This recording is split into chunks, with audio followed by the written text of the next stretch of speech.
त्यांचा वीज वापर हा 39,247 दशलक्ष युनिट एवढा असून त्या वीज वापराची किंमत 39,046 कोटी इतकी आहे. शासनाकडून दरवर्षी शेती पंतप्रधान ग्राहकांना 6,984 कोटी रुपये एवढी सबसिडी आणि रुपये 9,500 कोटी क्रॉस सबसिडीच्या माध्यमातून थेट मदत दिली जाते. महाराष्ट्र राज्यात शेतकऱ्यांना दिवसावीज देण्याच्या करता कृषी क्षेत्राच्या सौर ऊर्जीकरणाचा मोठा प्रकल्प मुख्यमंत्री सौर कृषी वाहिनी योजना 2 राबवण्यात येत आहे.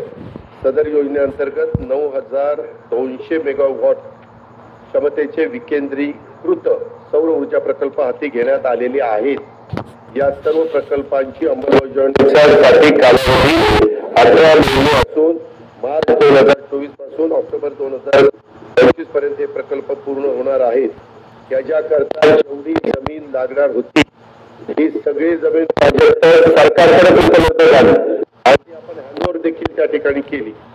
त्याच्यामध्ये राज्यातील 46,06,000 शेती पंप धारक हे एवढे शेतकरी हे 7.5 वर्षापर्यंत मोटार चालवतात, म्हणजे 1 वर्षापासून 3, 7, 7.5 पर्यंत आणि त्याच्यावरचे पण काही 10-15 असे आहेत ते सगळे 3 लाख 47,06,000 यांचा पूर्णपणे वीज माफीचा निर्णय राज्य सरकार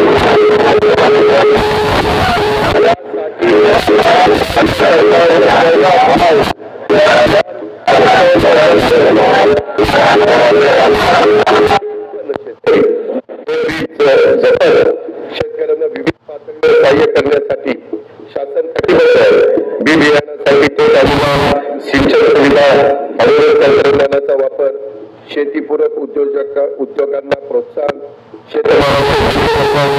शेतमाल साठवण, बाजारपेठेची उपलब्धता इत्यादी बाबत विविध योजना राबवण्यात येत आहेत. शासनाने सन 2023-24 या आर्थिक वर्षापासून शेतकऱ्यांना आर्थिक सहाय्य करण्यासाठी नमो शेतकरी सन्मान निधी, 1 रुपया पीक विमा, गोपीनाथ शेतकरी सुरक्षा समूह अनुदान अशा विविध योजना सुरू केल्या. शेती आणि संबंधित क्षेत्राच्या ठळक प्रस्तुतीकडे मी आता समाजाचं लक्ष वेधत आहे. नैसर्गिक आपत्तीमुळे झालेल्या शेती पिकांच्या नुकसानापैकी शेतकऱ्यांना जुलै 2022 पासून 15,245 कोटी 76 लाख रुपयांची मदत करण्यात आलेली आहे.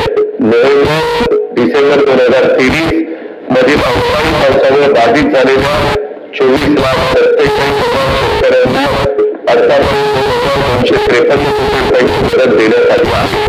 नुकसानीच्या क्षेत्राची मर्यादा 2 ऐवजी यावेळेस 3 एकर करण्यात आली आहे. राज्य आपत्ती प्रतिसाद निधीच्या निकषापेक्षा अधिक दराने खरीप हंगाम 2023 करता राज्यातील 40 तालुक्यांमध्ये दुष्काळ तर 1,021 महसूल मंडळामध्ये दुष्काळ परिस्थिती जाहीर करण्यात आली असून तिथे विविध सवलती लागू करण्यात आल्या आहेत. नुकसानीचे पंचनामे होण्याकरता नागपूर विभागामध्ये घेतली गेलेली ही पंचनामा कामगिरीची चाचणी यशस्वी झाल्याने ही प्रक्रिया संपूर्ण राज्यामध्ये लागू करण्यात येणार आहे. नमो शेतकरी महासन्मान निधी योजनेअंतर्गत आज सगळ्यात एकूण 92,43,000 शेतकरी कुटुंबांना 5,318 कोटी 47 लाख रुपयांचा अनुदान देण्यात आलेला आहे. अंतर्गत 49,70,000 शेतकऱ्यांना 3,504 कोटी 66 लाख रुपयांची रक्कम आजपर्यंत अदा करण्यात आलेली आहे. गोपीनाथमध्ये शेतकरी अपघात सुरक्षा समूह अनुदान योजनेअंतर्गत 1,694 शेतकरी कुटुंबांना 52 कोटी 82 लाख रुपयांचे अनुदान वाटप करण्यात आलेले आहे. महात्मा ज्योतिबा फुले शेतकरी कर्जमुक्ती योजनेअंतर्गत पीक कर्जाची नेहमी परतफेड करणाऱ्या 14,30,000 शेतकऱ्यांना प्रोत्साहन 5,100 अदा करण्यात आलेली आहे. उर्वरित रकमेचे वापर देखील त्वरित त्या ठिकाणी देण्यात येईल. नानाजी देशमुख कृषी संजीवनी प्रकल्पांच्या पहिला टप्पा विदर्भ आणि मराठवाड्यातील 16 जिल्ह्यांसाठी 5,475 कोटी रुपयांच्या विविध योजना यशस्वीपणे पूर्ण करण्यात आल्या आहेत। या प्रकल्पाचा 6,000 कोटी रुपये किमतीचा दुसरा टप्पा 21 जिल्ह्यांमध्ये राबवण्यात येणार आहे। माननीय बाळासाहेब ठाकरे कृषी व्यवसाय ग्रामीण परिवर्तन प्रकल्पाअंतर्गत 1,561 कोटी 64 लाख रुपये किमतीच्या 767 प्रकल्पांना मंजुरी देण्यात आली आहे। त्याचा लाभ सुमारे 9 लाख शेतकऱ्यांना होणार आहे। विदर्भ आणि मराठवाड्यातील 14 विपत्तीग्रस्त शेतकऱ्यांना जिल्ह्यातील केशरी शिवार पत्रिका धारक शेतकऱ्यांना अन्नधान्य अदा करण्यात येते। मे 2024 पर्यंत या पद्धतीने 11,85,000 किंवा 113 कोटी 36 लाख रुपये अदा करण्यात आले आहेत।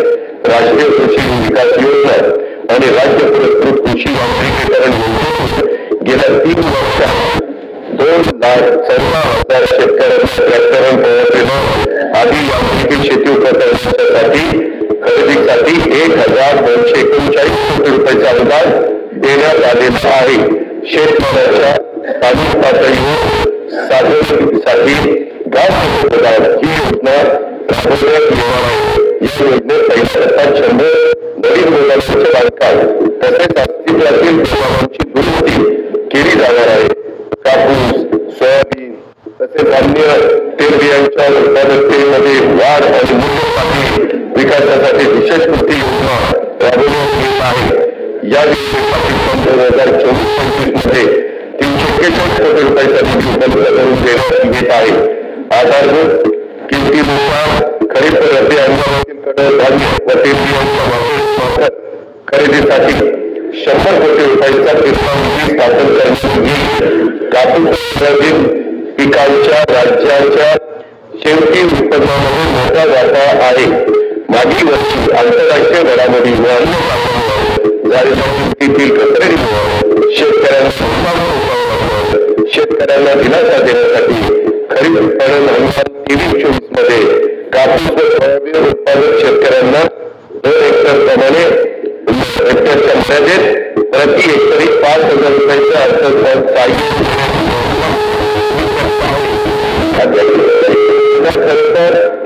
निर्णय कॅबिनेटनी मागच घेतला होता, परंतु 3 दिवसात आचारसंहिता झाली। त्यामुळे नंतर आम्हाला त्याचे जे काही वितरण करायचं होतं ते करता आलं। आता आम्ही पुन्हा आचारसंहिता संपल्यावर हे 5,000 रुपयांचं अर्थसहाय्य देणं कापूस सोयाबीन शेतकऱ्यांच्या खर्चाचा निर्णय सरकारने घेतलेला आहे। कांदा उत्पादक शेतकऱ्यांना अर्थसहाय्य करण्यासाठी 2023-24 वित्तीय वर्षात 350 रुपये प्रति क्विंटल प्रमाणे 851 कोटी 67 लाख रुपये अनुदान देण्यात आलं आहे। कांदा आणि कापसाच्या हमीभावाने खरेदी करण्यासाठी प्रत्येकी 200 कोटी रुपयाचा फिरता निधी निर्माण करण्यात येत आहे। खरीप पडत हंगाम 2023-24 मध्ये 6 लाख धान उत्पादक शेतकऱ्यांना प्रति 20,000 प्रमाणे 1,350 कोटी रुपये प्रोत्साहन रक्कम प्रदान करण्यात आली आहे। नवीन दुग्ध व्यवसाय उद्योजकता प्रकल्प सुरू करणार आहे।